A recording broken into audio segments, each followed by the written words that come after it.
अष्टवक्र गीता। तो जैसी मति वैसी गति, मतलब जैसी हमारी बुद्धि होती है वैसी हमारी गति होती है ना, हमारा जीवन होता है।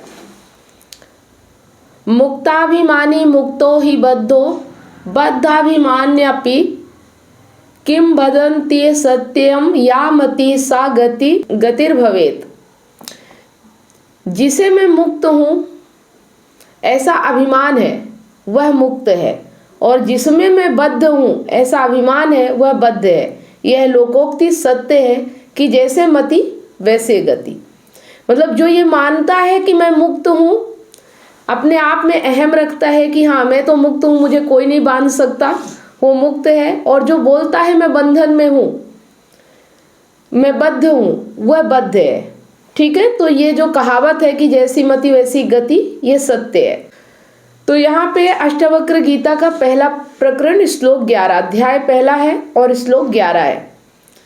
जो मुक्ति की दिशा देख रहा है, जो मुक्ति से जुड़ा हुआ है, वो मुक्त है। मैं कहा करता हूँ कि मुक्ति की ओर निरंतर चलते रहना ही मुक्ति है।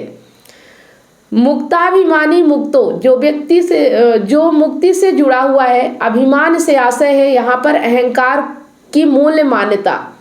अभिमान मूल मान्यता, अहम की मूल मान्यता। अहम वृत्ति भी एक मान्यता ही है, वो मान्यता है बंधन की। मैं हूँ, मैं छोटा हूँ, मैं बद्ध हूँ। उसकी जगह अगर मान्यता दूसरी हो जाए, मुक्ति का अभिमानी हो जाए अहम, तो मुक्ति हो गई।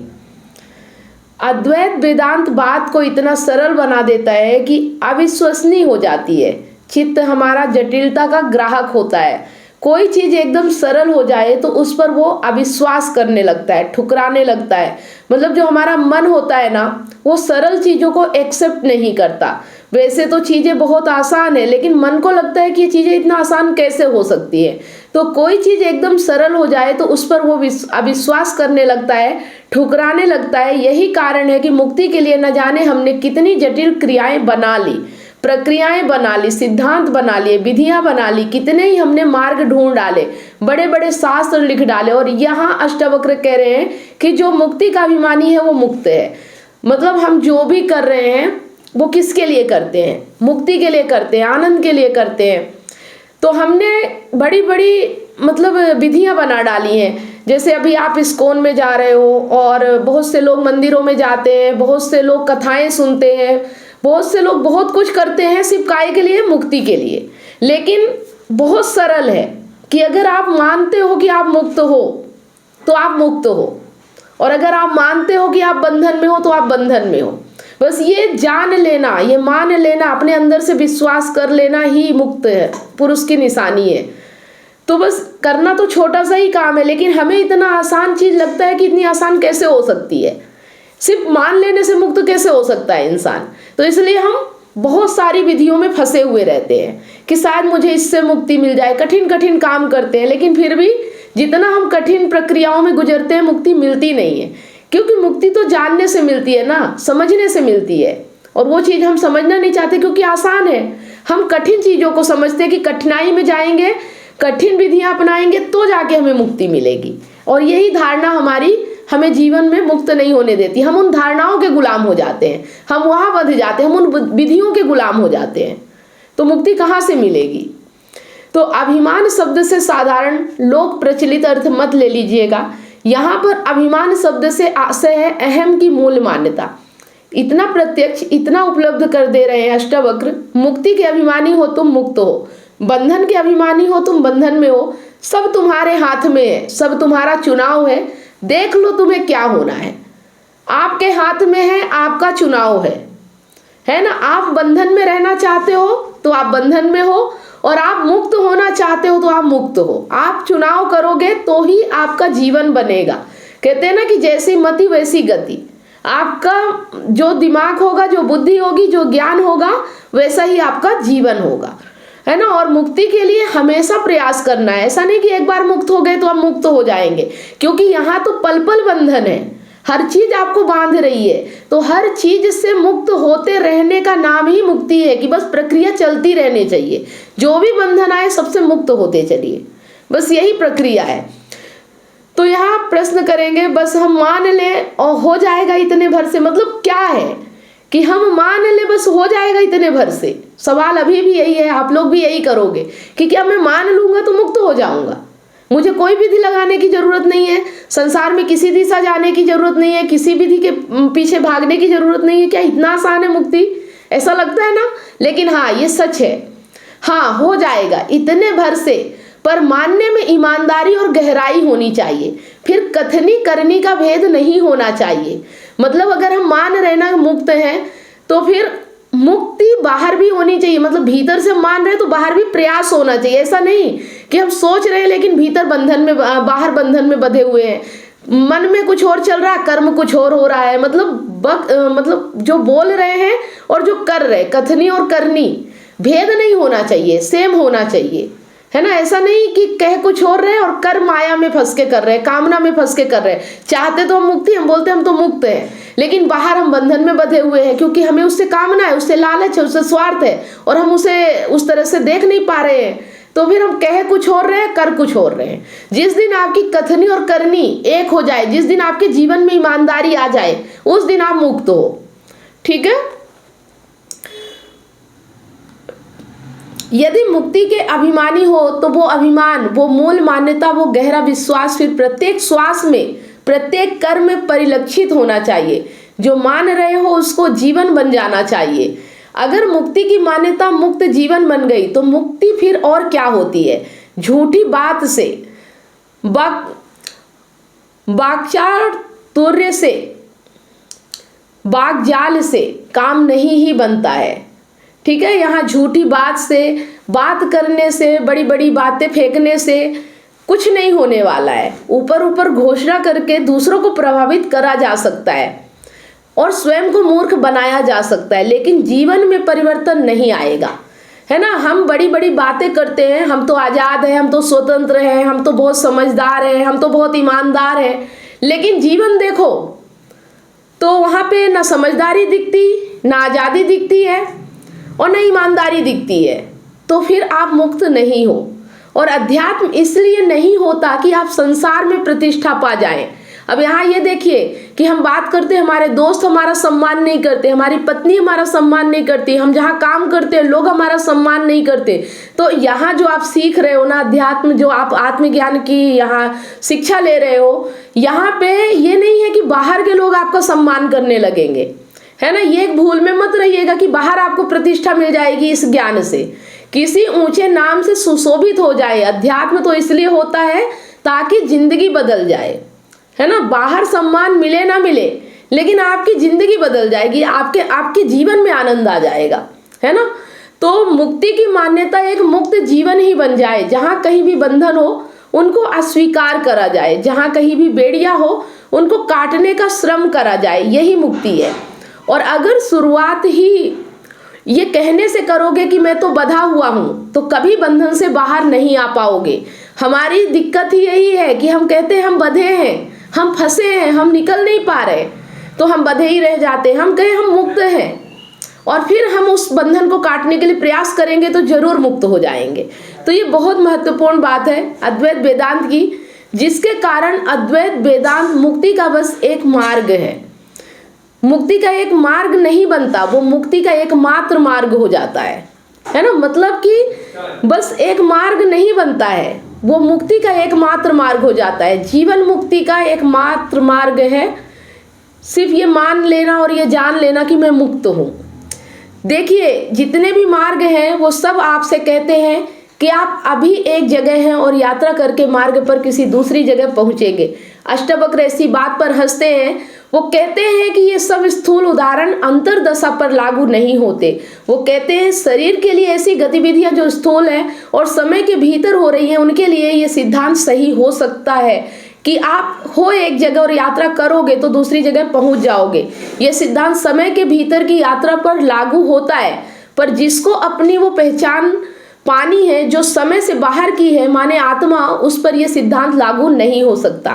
तो आप जो भी विधियां, जो भी कर्मकांड, जो भी चीजें करते हो उसमें वो चीज नहीं मिल पाएगी आपको जो आप चाहते हो, क्योंकि वो सब संसार के भीतर ही है, प्रकृति के भीतर ही है, लेकिन आप प्रकृति के बाहर की चीज चाह रहे हो। तो प्रकृति के अंदर कर्म कांड करके बाहरी चीजों से आपको मुक्ति नहीं मिलेगी। मुक्ति पाना है तो आपको ये समझना होगा कि आप मुक्त हो, आप बंधन में कभी थे ही नहीं। ये तो आपने धारणा बना ली है कि आप बंधन में हो, ये आपका चुनाव है, आपने चुना है बंधनों को। कोई आपको बंधन नहीं दे सकता जब तक आपका चुनाव ना हो, ठीक है। तो अगर वो शुरुआत ही करेगा ये कह करके मैं बंधन में हूं, तो कितनी भी यात्रा कर ले, यात्राएं तो सब समय के अंदर ही होती है ना। और बंधन में होने का अर्थ ही है समय में होना।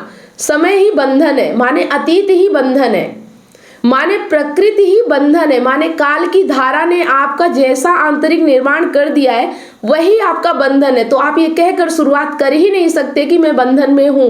ऐसे शुरुआत करी कि मैं बंधन में हूं तो आप बहुत यात्रा भी करेंगे, तो बस अधिक से अधिक अपने बंधनों का आकार प्रकार रूप रंग बदल देंगे।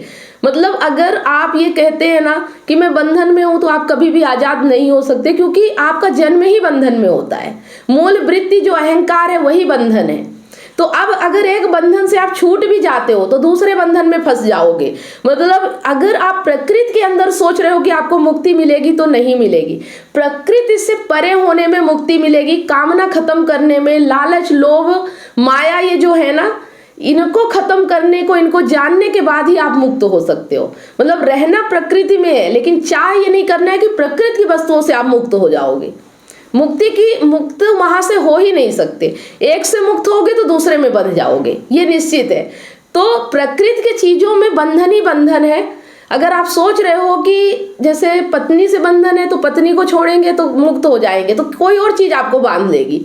तो अगर इसलिए सब कर रहे हो कि बंधन मुक्त हो जाओगे तो कुछ नहीं होने वाला, ठीक है। ये चीज समझना पड़ेगा कि प्रकृति के भीतर आप जो भी कर रहे हो वो बंधन ही है। अगर बंधन मुक्त होना है तो ये जानना होगा कि ये बंधन है। बस जानने मात्र से आप मुक्त हो जाते हो। ये मान लेना कि यहाँ तो सब बंधन है और यहाँ से मुक्ति नहीं मिल सकती है। मुक्ति बस ये जानने में है कि यहाँ से नहीं मिल सकती है, ठीक है। तो वेदांत कहता है, और विशेषकर अद्वैत वेदांत जो कि वेदांत का शुद्धतम रूप है, कि पहला कदम ही आखिरी कदम होना चाहिए।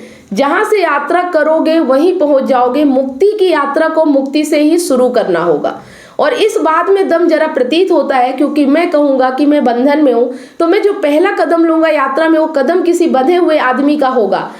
चूंकि वो कदम किसी बंधे हुए आदमी का है, मन का है, तो इसलिए वो कदम बंधी हुई दशा से लिया गया होगा। तो जो यात्रा में किसी दिशा को एक कदम उठा रहा है, अगर वो बंधा हुआ है तो वो जो कदम बढ़ाया गया है वो एक बंधी हुई दशा से बढ़ाया गया है, ठीक। और बंधी हुई दशा से जो कदम बढ़ाया जाएगा वो बंधी हुई दिशा में ही बढ़ाया जाएगा, क्योंकि मैं ही तो सोचूंगा ना कि किधर को बढ़ना है, कदम किधर को बढ़ाना है। और मैं बंधा हुआ हूँ तो मेरी सोच भी मुक्त नहीं हो सकती। तो मैं कुछ उल्टा पुल्टा ही सोच करके कदम बढ़ाऊंगा, भले ही मेरा ऊपरी इरादा ये हो कि मुझे मुक्ति चाहिए, तो मैं कह तो दूंगा मुझे मुक्ति चाहिए, पर जब मैं बंधा हुआ हूँ तो ना चाहते हुए भी मैं बंधन की ही दिशा में एक और कदम बढ़ा दूंगा, और मैं उसको कह दूंगा ये मेरी आध्यात्मिक यात्रा चल रही है, मेरी साधना चल रही है ना। तो हम चाहते तो मुक्त होना है, लेकिन हम बंधे मतलब हम बंधन में ही हैं, और हम बंधे ही कह रहे हैं कि हम जो कदम बढ़ाएंगे वो मुक्ति की ओर जाएगा। आप बंधन में हो, आप बंधे हुए हो, आप जहां जाओगे तो बंधे ही रहोगे ना, आपकी सोच तो बंधन में ही है। तो ये समझना पड़ेगा कि आप बंधन में नहीं हो, ये आपका चुनाव है कि आप बंधन में फंसे हुए हो। आप जिस दिन समझ लोगे कि आप बंधन में नहीं, उस दिन आपको कोई नहीं बांध सकता। और जब ये मुक्ति की चाह और मुक्ति ही आपका जीवन बनेगा तो आप मुक्त कदम बढ़ा पाओगे। बहुत गहन अध्ययन करना पड़ेगा। हम ज्ञान भी लेते हैं ना तो तरह तरह की चीजों में फंसे रहते हैं। हम कितने कर्म कांड में फंसे रहते हैं कि कथा करनी है, पूजा करनी है, ये हम उसी बंधन में बंध जाते हैं। हम मुक्त नहीं हो सकते, है ना। तो मुक्ति के लिए मतलब एक ही चीज है कि मानना पड़ेगा कि जो ये बंधन है ना, ये हमारा चुनाव है, और बंधन जैसी कोई चीज हमारे पास नहीं, हम मुक्त हैं। अपने आप को मुक्त समझना पड़ेगा, और ये सब बाहरी प्रभाव है और ये हमारा चुनाव है। अगर हम पत्नी से बंधे हुए हैं तो हमने चुना है ना। हम चाहे तो उससे दूर भी हो सकते हैं, ये हमारा चुनाव है। तो हमें कोई जबरदस्ती थोड़ी बांध रहा है, हमने चुना इसलिए हमें बंधन मिल रहा है। तो हमें इतनी ताकत रखनी होगी कि हमें समझना होगा कि हम जिस बंधन में हैं उसमें किसी और का दोष नहीं है, हमारे चुनाव हमारे निर्णय का ही दोष है। तो अपने चुनाव अपने निर्णय को बदलना होगा, आप मुक्त हो। तो जहां से अष्टवक्र देख रहे हैं वहां से सब साधना इत्यादि एकदम निष्फल और अनुपयोगी बातें प्रतीत होती है। वो कह रहे हैं ना तुम शुरुआत ही ठीक करो, जहां से चलोगे वहीं को पहुंच जाओगे। समस्या इसमें नहीं है कि तुम ठीक कर्म नहीं कर रहे हो, तुम ठीक कदम नहीं उठा रहे हो। समस्या ये है कि तुम गलत कर्ता बने हुए हो। कर्ता मतलब समझ रहे हो कि जो ये अहंकार है वही गलत है, तो आप जो भी करोगे तो सब गलत ही होगा ना, बस इसे समझना पड़ेगा। तो जो ये भीतर आपके है मेन तो बंधन में वही है, तो पहले तो उसे मुक्त करना होगा ना। और जब तक वो मुक्त नहीं होगा आप बाहर कुछ भी कर लो, आप कैसे मुक्त हो सकते हो। तो इसीलिए बोलते हैं अपने आप को जानो, अपने आप को समझो, आप कौन हो। तो आप अहंकार नहीं हो, आप आत्मा हो, आप सत्य हो। तो फिर आप बंधन में हो ही नहीं। बंधन में कौन है? बंधन में ये शरीर है, ये अहंकार है। जब आप समझ जाते हो तो आप इसे तूल ही नहीं देते हो, इसे महत्व ही नहीं देते हो, तो फिर आप मुक्त हो। ठीक है, तो इस प्रकार जितने भी कर्म आधारित साधना हो सकती है अष्टावक्र उसका एकदम खंडन किए दे रहे हैं। कह रहे हैं करने से कुछ नहीं होगा। मतलब जैसे कि कृष्णा जी इस्कॉन जा रहे हैं, भागवत भजन जो भी कर रहे हैं उसको करने से थोड़ी आप मुक्त हो जाओगे। आपको मानना पड़ेगा कि आप मुक्त हो। बाहर आप कितने भी कर्म कर लो लेकिन आप मुक्त नहीं हो सकते। घर की प्रक्रिया तो वैसे ही चल रही ना, जीवन तो आपका वैसा ही जी रहे हो ना, आपके जीवन में कोई बदलाव नहीं आ रहा। आप कितना भी जाके भजन कर लो, कितना भी कर्म कांड कर लो, लेकिन जीवन अगर आपको वैसा ही चल रहा है तो कहाँ से मुक्त हो जाओगे आप, है ना। बदलाव आपके जीवन में करना होगा, जीवन जीने के तरीके में करना होगा, चुनाव करने के तरीके में करना होगा, तब आप मुक्त होगे, क्योंकि आप बंधे ही वहीं से हो। तो इस्कॉन जाना, ये जो हम ज्ञान दे रहे हैं इसे भी, ये भी काम का नहीं आएगा अगर ये आपका जीवन नहीं बनेगा, है ना। तो हर चीज काम तभी आएगी जब वो आपका जीवन बनेगा। मैं हमेशा बात करती हूँ कि अगर आप सीख रहे हो ना और आप उसे जी नहीं रहे हो तो वो आपके काम का नहीं है ना। जो सीख रहे हो और जो समझ में आ रहा है, जो भीतर समझ में आ रहा है वो बाहर होना चाहिए। फिर उसे डरना नहीं है कि अगर मैंने ऐसा जीवन जिया तो क्या हो जाएगा, लोग क्या कहेंगे, हमारे रिश्ते में क्या प्रभाव पड़ेगा, ये सब डरना नहीं। जो भीतर आ रहा है उसे बाहर जीने की हिम्मत रखिए, यही ज्ञान है और यही मुक्ति है। ठीक है, भीतर अगर समझ में आ रहा है कि हम बंधन में हैं तो उस बंधन को काटने के लिए प्रयास करना ही हमारा जीवन है और यही सही दिशा है। तो यहाँ पे बता रहे हैं कि करने से कुछ नहीं होगा, कि ये करा वो करा, बात मानने की है। तुम क्या माने बैठे हो। कर्म कांड लाभ नहीं देगा, पद्धतियां लाभ नहीं देंगी, क्रियाएं प्रतिक्रियाएं लाभ नहीं देंगी, कुछ नहीं मिलना है उनसे, क्योंकि उन सब क्रियाओं को पद्धतियों को करने वाला तो अपने आप को बद्ध ही मान रहा है ना। जब आप भक्ति करने जा रहे हो, भजन करने जा रहे हो, लेकिन आप तो यही मान रहे हो ना कि आप बंधन में हो, तो आप वहां जाके और भजन करके मुक्त थोड़ी हो जाओगे। तो यहाँ पे जो अपने आप को बद्ध ही मान रहा है ना, जब करता ही गलत है तो कर्म क्या लाभ दे देगा, कुछ भी नहीं। बहुत ही ये स्पष्ट बात कह रहे हैं, करता गलत है तो कर्म कोई लाभ नहीं देगा। कर्ता को स्वयं को ठीक करना पड़ेगा, तुम्हें स्वयं से प्रश्न करना पड़ेगा अपने प्रति मान्यता कहाँ तक सत्य है। क्या मैं सचमुच बंधन में हूँ या बंधन सिर्फ मेरा चुनाव है, मैंने पकड़ रखे हैं। अगर बंधन आपके चुनाव है तो क्या आप बंधन में हैं? बंधन का तो आशय होता है कोई ऐसी चीज जिसने आपको बाहर से जकड़ रखा हो। ठीक, कोई ऐसी चीज जिसने आपको बाहर से जकड़ रखा हो वो बंधन कहलाती है। बंधन आपने चुना हो तो बंधन थोड़े ही कहलाएगा। आप देखिए यहाँ पे ये समझिएगा कि जो चीज आपको पकड़ के रखी हो तो बंधन है, लेकिन बंधन को आपने पकड़ रखा है तो बंधन थोड़ी है। आप चाहो तो उसे छोड़ सकते हो। कोई चीज अगर हथकड़ी आपके मतलब पुलिस वाले ने लगाई है तो आप बंधन में हो, लेकिन आपने खुद ही अपने हथकड़ी लगा ली और चाबी खुद आपके पास है तो क्या आप बंधन में कहलाओगे? वो तो जब चाहे तब खोल सकते हो, क्योंकि बंधन आपने लगाया है, कोई दूसरा नहीं लगा रहा आपके ऊपर बंधन। बात समझ में आ रही है कि हमारा चुनाव ही हमारा बंधन है, तो फिर उसे बंधन नहीं कहते। आप अपने एक हाथ को ऐसे बांध दे रस्सी से और रस्सी का दूसरा छोरा अपने दूसरे हाथ में पकड़ ले, तो ये कहना बिल्कुल भी उचित नहीं है कि आप बंधन में हैं। ये तो आप खेल खेल रहे हैं अपने साथ। आप बंधन में कहाँ है? हाँ, किसी और ने आकर आपको हथकड़ी लगा दी हो तो बात दूसरी होती है, फिर आप उसको खोल नहीं सकते, पर आप बंधन में नहीं है, आप चुने हुए बंधन में है। और चुनाव बंधन नहीं कहलाता, चुनाव चुनाव होता है। चुनाव तो बल्कि मुक्ति का प्रतीक होता है ना। आपने अगर चुना है कि आपकी पत्नी के साथ आपको रहना है, तो ये आपका चुनाव है। अब वहां पे आप कहो कि मैं बंधन में हूं, तो ये तो गलत बात है ना। आप चाहो तो अलग हो सकते हो। तो कहीं ना कहीं आपका जो ये लालच है, जो कामना है, जो स्वार्थ है, इसे आप नहीं छोड़ पा रहे हो, इसलिए आप बंधे हो ना। तो ये आपके हाथ में है। आपको जबरदस्ती थोड़ी कोई बांध लिया है कि अब आप मुक्त नहीं हो सकते हो। ये तो आपके हाथ में है कि आप मुक्ति की कीमत क्या देते हो। अगर आपको बंधन प्यारा लग रहा है तो ये चुनाव आपका है, तो फिर आप शिकायत क्यों कर रहे हो कि मैं बंधा हुआ हूं? आप बंधे हुए नहीं हो, आपने चुना है बंधना, इसलिए आप बंधे हुए हो। तो जो ये भी कहे कि उसने बंधन को चुना है, वास्तव में वो इसी बात की गवाही दे रहा है कि वो मुक्त है। मतलब जो चुना है आपने, मुक्त है तभी ना चुना है। अगर आप बंधन में होते तो चुनाव कैसे करते? तो जो भी चुना है, इसका मतलब है आप नहीं समझ पा रहे कि आपके लिए बंधन है या मुक्ति है, पर आपने चुना तो है ना।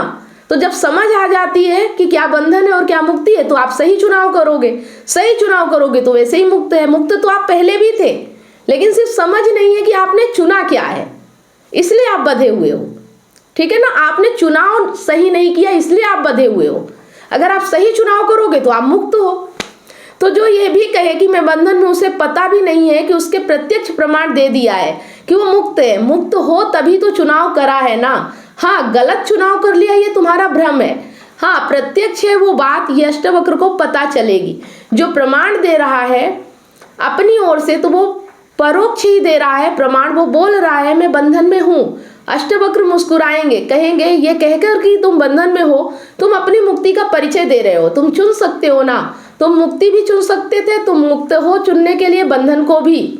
मतलब तुम चाहो तो मुक्ति भी चुन सकते हो, लेकिन तुमने बंधन चुना है तो तुम मुक्त हो, तभी ना तुम बंधन चुन रहे हो। तो तुम बंधन को चुनने के लिए भी मुक्त हो, इसलिए तुमने बंधन को चुना है। तो समस्या तुम्हारी अवस्था में नहीं है, समस्या तुम्हारे चुनाव में है। मतलब आप जिस अवस्था में हो ना, उसे दोष मत दो, अपने चुनाव को दोष दो। और आपने नहीं समझा, इसलिए आपने ऐसा चुनाव किया। लेकिन अब जब समझोगे तो आप सही चुनाव करोगे। बस चुनाव ही करना है, बाकी मुक्त तो आप हो ही। और तुम्हारा चुनाव तुम्हारे भ्रम से आ रहा है, बस यहाँ फंसे हुए हो। तो तुम्हारा चुनाव तुम्हारे भ्रम माने झूठे ज्ञान से आ रहा है। तो सारी समस्या झूठा ज्ञान है। तुम्हारी अवस्था तुम्हारी समस्या नहीं है, क्योंकि बंधन में तो कोई व्यक्ति कभी हो ही नहीं सकता। कितना भी गया गुजरा गिरा हुआ हो, कोई भी कभी भी बंधन में नहीं हो सकता। सब सदैव सर्वथा सर्वदा मुक्त ही होते हैं। अपनी मुक्ति में भ्रम बस आप बंधन चुनने लग जाते हो। आपने चुना है ना, तो अभी त्याग सकते हो, लेकिन त्यागने का निर्णय भी आपको ही लेना है, क्योंकि आप तो हो मुक्त। आपके निर्णय कोई और कैसे लेगा? आप तो मुक्त हो। तो जो बंधन आपको लग रहा है उसे आप अभी त्याग सकते हो, लेकिन ये निर्णय भी आपको ही लेना होगा। तो सारी समस्या झूठा ज्ञान है। आपको नहीं समझती कि आप जो चुन रहे हो वो बंधन बन जाएगा, लेकिन अब जब ज्ञान आएगा तो आप अपने आप मुक्त हो जाओगे। तो वेदांत इसीलिए कर्म कांड पर या विधियों पर बिल्कुल भी जोर नहीं देता। वेदांत कहता है क्या होगा कुछ करने से कुछ नहीं होगा। जो भी तुम करोगे अपनी भीतरी भ्रम की ओर नशे की अवस्था से करोगे, उससे तुम्हें कुछ लाभ नहीं होगा। तुम समझो, तुम जानो, तुम देखो कि तुम क्या बने बैठे हो। तुम अपने पल पल के कर्मों पर गौर करो। किसी नए कर्म में उतरने की आवश्यकता नहीं है। जो तुम करते ही आ रहे हो उसको ध्यान से देखो कि वो तुम किस वृत्ति के वशीभूत होकर करते हो। फिर तुम्हें समझ में आ जाएगा कि भीतरी कर्ता कौन है। मतलब जब हम परेशानी में होते तो हम सोचते कुछ नया कर लेंगे तो हम मुक्त हो जाएंगे, लेकिन ऐसा नहीं होता। ठीक है, आप पहले ये देखो कि आपने जो अभी तक किया है और जिस बंधन में आप फंसे हो उसके पीछे कौन सी वृत्ति थी, कौन सी कामना थी। जब आप ये समझने लगोगे तो अपने आप मुक्ति की ओर आगे बढ़ जाओगे, क्योंकि मुक्त तो हो ही आप। तो कर्म का महत्व क्या है वेदांत में? कर्म का महत्व ये है कि कर्म के माध्यम से कर्ता को जाना जा सकता है। कर्म स्थूल होता है ना, आत्मा अति सूक्ष्म होती है, अहम उससे थोड़ा स्थूल होता है, फिर विचार थोड़े और स्थूल होते हैं, और फिर कर्म अति स्थूल होते हैं। मतलब वैसे कर्मों से कोई फर्क नहीं पड़ता, लेकिन आपके कर्मों को देख के पता लगाया जा सकता है कि जो भीतर करता है वो क्या है, उसके विचार क्या है, और फिर विचारकर्ता को जान के विचारों को भी पता लगाया जा सकता है। तो विचारों को और भावनाओं को और फिर सबसे ज्यादा कर्मों का अवलोकन करके पता करा जा सकता है कि भीतर कर्ता की क्या दशा है, क्योंकि आप कर्ता को सीधे नहीं देख सकते, मतलब अहंकार को आप सीधे नहीं समझ सकते, लेकिन आप जो काम कर रहे हो ना, अगर उसका अवलोकन आपने कर लिया तो आप समझ जाओगे कि भीतर क्या चल रहा है। ठीक है, तो आपकी आंख इतनी पैनी नहीं है कि आप जो अहंकार है आप उसको सीधे ही देख ले कि वो क्या कर रहा है, कैसे कर रहा है, नहीं पता चलता। ज्यादातर लोगों में नहीं होती क्षमता, लेकिन भावनाओं का अवलोकन करा जा सकता है कि भीतर भाव उठ रहा है।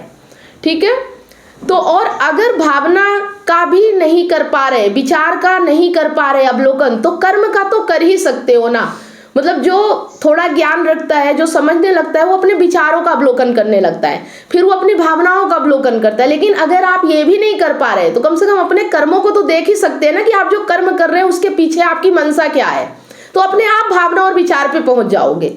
ठीक है, इससे आप अहंकार का पता लगा सकते हो। तो वो दिख रहा है सामने, कुछ ना करो, कैमरे में रिकॉर्ड कर लो, दिख जाएगा कि क्या कर रहे हो, तो उसके माध्यम से कर्ता का पता लगता है। तो जब अवलोकन भी कर्म का करना है तो उद्देश्य यही है कि उसके माध्यम से हमें कर्ता का पता लग जाए। कर्ता को जानना ही कर्ता से मुक्ति है, जो कर्ता को जान गया वो कर्ता से मुक्त हो जाएगा। अब यहाँ पे यह है कि कुछ करना नहीं है, सिर्फ जानना है, और आप जान गए कि ये जो हो रहा है ना, ये सब कौन कर रहा है, तो आप मुक्त हो जाते हो। जानोगे तो क्या जानोगे, आत्मा को तो जानोगे नहीं, जो आत्मा के अलावा बाकी सब कचरा है वही जानोगे, तो फिर उससे मुक्ति मिल जाएगी। तो एक ही फिर विधि है मुक्ति की, करना नहीं है, जानना है। ठीक है, जैसे जैसे आप जानते जाओगे वैसे वैसे आप मुक्त होते जाओगे। सब करना फिर रोक देना है क्या, तो यहाँ पे अब पूछा जा रहा है कि जानने मात्र से जब होता है तो क्या सब करना रोक दे, तो नहीं। रोकने का क्या अर्थ है, कोई भी व्यक्ति कर्म को एक पल भी रोक सकता है क्या? करोगे तो है ही, करते तो जा ही रहे हो, कोई नहीं कर्म को रोक सकता। मतलब कर्म रोकना हमारे बस की बात नहीं है, कर्म को रोकने की कोई बात ही नहीं है। तुम चाहो तो भी कर्म को नहीं रोक सकते, कर्म तो चल ही रहे हैं। उन कर्मों को निष्पक्ष दृष्टा बनना है, उन कर्मों का निष्पक्ष दृष्टा बनना है, ताकि समझ में आ सके कि वो कर्म किस स्रोत से उद्भूत है, उस स्रोत में ही गड़बड़ है। कर्मों को जान लोगे, उस स्रोत की गड़बड़ी को जान लोगे, तो जानना ही मुक्ति है। तो सफाई नहीं करनी पड़ती है, निदान ही समाधान है। निदान माने जानना, निदान ही समाधान है। जान गए कि क्या बीमारी है, उसके बाद दवाई नहीं लेनी पड़ती, जानना ही बीमारी का इलाज बन जाता है। ये मैं अंदरूनी बीमारी की बात कर रहा हूँ, शारीरिक बीमारी पर ये बात मत लगा दीजिएगा, है ना। यहाँ पे आपके भीतरी बीमारी की बात की जा रही है, शारीरिक बीमारी में नहीं है कि आप जान गए कि आपको बुखार है तो आप दवाई नहीं लोगे तो ठीक हो जाओगे, वहाँ दवाई लेनी पड़ेगी। लेकिन जो भीतर आपके चल रहा है ना, उसे अगर जान लिया तो आप मतलब बीमारी से मुक्त हो जाओगे। तो आगे ये कह रहे हैं अष्टवक्र की, इसीलिए ये जो किम बदंती है, किम बदंती सत्यम या मति सा गतिर्भवेत, बिल्कुल सत्य है। ये किम बदंती जन श्रुति की जैसी मति वैसी गति, बस जब ये बात लोक परंपरा में चलती है तो उसमें बहुत गहराई नहीं रहती। मतलब हर बार हर लोग जो भी आप देखेंगे सबके मुंह से यही बात निकलती है कि जैसी मति वैसी गति, लेकिन समझता कोई नहीं है। बोलता तो सब हर कोई है, लेकिन समझता नहीं कि वो क्या बोल रहा है। तो ये बात जब लोक परंपरा में चलती है तो ये कह देते हैं कि जिसकी जैसी बुद्धि होती है उसका वैसा फल मिलता है। वही बात जब अष्टवक्र के हाथों में पड़ जाती है तो रौनक पा जाती है। अष्टवक्र कहते हैं या मति सा गति का वास्तविक अर्थ ये है कि जो मुक्ति का अभिमानी है उसके लिए मुक्ति है, और जो बंधन का अभिमानी है उसके लिए बंधन है। जो मानता है कि मैं मुक्त हूँ वो मुक्त है, और जो मानता है कि मैं बंधन में हूँ वो बंधन में है। इससे ज्यादा और कुछ नहीं समझना है। आप क्या समझ रहे हो, बस वो आपका जीवन है। तो ऐसा ही होता है, किसी भी वस्तु का क्या महत्व है, कुछ नहीं, वस्तु से आपका जो संबंध है वही अर्थपूर्ण होता है। एक साधारण सी चक्की किसी कबीर के हाथ में पड़ करके एक अमर सीख का माध्यम बन जाती है, और वो कभी चक्की की बात करते हैं, कभी ईंट की बात करते हैं, कभी मटकी की बात करते हैं, कभी घर के बाहर कुत्ता है उसकी बात कर देते हैं, कभी साधारण वृक्ष से गिरे हुए एक साधारण पीले पत्ते की बात कर लेते हैं। ये सब रोजमर्रा के दृश्य है, पर जब ये ज्ञानियों के हाथों में पड़ जाते हैं तो ये एक अद्भुत अर्थवत्ता पा जाते हैं। वैसे ही यामति सागति जब अष्टवक्र के सामने आता है तो वो सीधे सीधे मुक्ति का पर्याय बन जाता है। और यही तो बात है ना, आम आदमी जब बोलता है जैसी मति वैसी गति, उसको पता भी नहीं होता उसने कितनी गहरी बात बोल दी। ठीक वैसे जैसे आम आदमी को पता भी नहीं होता कि उसके पास कितनी गहरी चीज पहले से उपलब्ध है। उस गहरी चीज को आत्मा बोलते हैं। मतलब हर किसी के पास सत्य होता है, ऐसा नहीं है कि सत्य को कहीं खोजना पड़ता है, सत्य के लिए कुछ करना पड़ता है, बस अपने झूठ को हटाना पड़ता है। आप जो जिंदगी जी रहे हो, आप जिस कामना के साथ जी रहे हो ना, उसे हटा दो, सत्य अपने आप आपके जीवन में है, उसे कहीं ढूंढना नहीं है, कहीं खोजना नहीं है। तो उस गहरी चीज को आत्मा बोलते हैं। और अष्टवक्र कह रहे हैं वो तुम्हें उपलब्ध पहले से है, तुम उसको जानते नहीं हो, तो तुम्हें पाने नहीं निकल पड़ना है, तुम्हें जानना है कि तुम्हारे पास है। ये भी नहीं तुम्हें जानना है कि तुम्हारे पास होते हुए भी तुम उससे अनभिज्ञ कैसे रह गए, ये जानना है। माया को जानना है, जो तुमने भीतरी अपने करतूत कर रखी है, जो भीतर आवरण ओढ़ रखे हैं और बंधन की जो तुमने गलत मान्यता पकड़ रखी है, तुम्हें उसको जानना है। इसी में मुक्ति है। ठीक है, तो समझ में आ गया कि हमारी परेशानी कहाँ है।